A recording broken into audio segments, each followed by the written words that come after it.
ഇവിടെ ഒരാൾ നിപ്പോണ്ട്. ഞാൻ ഗേറ്റ് തുറന്നപ്പോഴേ ടിൻഡു ചാടി പുറത്തു. അവിടെ ഇന്ന് പോലെ അമ്മ ചോറ് എടുക്കട്ടെ. എവിടെ ആയിരുന്നു നീ ഇന്നലെ?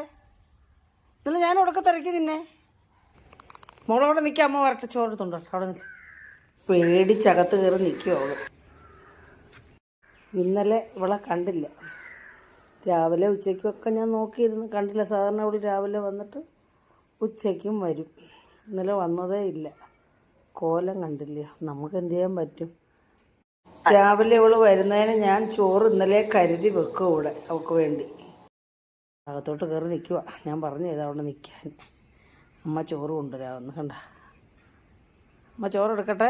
അപ്പോൾ അധികം ചോറ് കഴിക്കത്തില്ല. പെടിക്രീമും ഒരു 2 മീനുണ്ടായിരുന്നു. എൻ്റെ രസമോളുടെ മീനിൻ്റെ തലയും വേറൊരു മീനും, അങ്ങനെ 2 മീനും കുറേ പെടിക്രീമും കൂടി ഇട്ടാണ് ഇവൾക്കൊന്നും. ഇവളധികം കഴിക്കത്തില്ല കേട്ടോ. ഇത്രയും കഴിക്കത്തില്ല. ഇതിൻ്റെ പകുതി കഴിച്ചിട്ട് അവൾ അവിടെ ഇട്ടിട്ട് പോകും.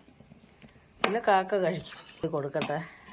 ആ സമയത്താണ് ടിൻഡു റോഡിൽ കിടന്ന് അങ്ങോട്ടും ഇങ്ങോട്ടും ഓടുക. വിളിച്ചിട്ട് വരുന്നില്ല.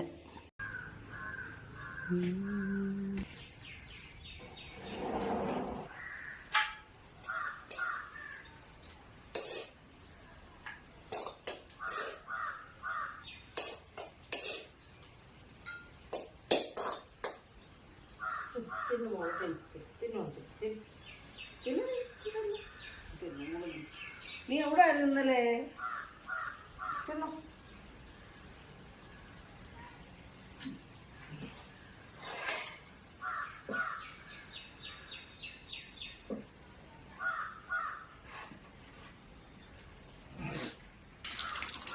വെള്ളം കുളിക്കുന്ന പാത്രം അവിടെ ഇരിപ്പുണ്ട്. അതിലേക്ക് വെള്ളം ഒഴിച്ചു കൊടുക്കും. ഇപ്പുറത്തൂടെ ചെന്ന് അവളങ്ങ് പോകും. അതുകൊണ്ട് അങ്ങനെ ഒഴിച്ചു കൊടുക്കുന്നു.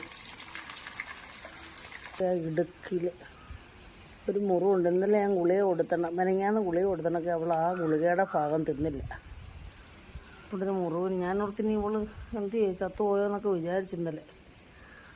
രാവിലെ പിന്നെ ഞാൻ തിരക്കി പോയി, കണ്ടില്ല. ഞാൻ തിരക്കി ഇങ്ങ് വന്നു കഴിഞ്ഞപ്പോൾ അവളിങ്ങെത്തി. നമുക്ക് മനസ്സിലായി ഞാൻ തിരക്കി ചെന്നതെന്ന്. ആയിരിക്കും, മനസ്സിലായി കാണും. പാവം, കഷ്ടം. അല്ല, അവിടെ കാക്കക്കുട്ടൻ്റെ ഇപ്പോൾ ഉണ്ട്. ഇത് കഴിച്ചതിൻ്റെ ബാക്കി അവർ കഴിക്കും. ദാ ചെല്ലപ്പാ, എടാ ചെല്ലപ്പാ. അവന് ഇവിടുത്തെ നിത്യ സന്ദർശകനാണ്. ഇവിടുത്തേലൊക്കെ ഒത്തിരി ബെറ്ററായി. നമ്മളെ കൊണ്ട് ഇതൊക്കെ പറ്റൂ കേട്ടോ. വരുമ്പം ചോറ് കൊടുക്കാന്നുള്ളത്. അല്ലെങ്കിൽ ഇതിനെ പിടിച്ചുകൊണ്ട് പോയി മരുന്ന് കൊടുക്കാനോ, മരുന്നൊന്നും നമുക്ക് പറ്റത്തില്ല. സ്ട്രേഡോഗല്ലേ. അത് തന്നെ ഇവർ നമ്മളോട് ഇണക്കം ഇല്ലാത്തതാണ്. പിന്നെ ഒന്നാമത് നമ്മൾ അടുത്ത് ചെല്ലുമ്പോൾ അവരെ ഉപദ്രവിക്കുമെന്ന് ഓർത്ത് അവർ ഓടിപ്പോകും. ഞാനിപ്പോൾ ചോറ് കൊടുക്കുന്നതാണെങ്കിൽ തന്നെ എന്നെ കാണുമ്പോൾ അവർ ഓടും.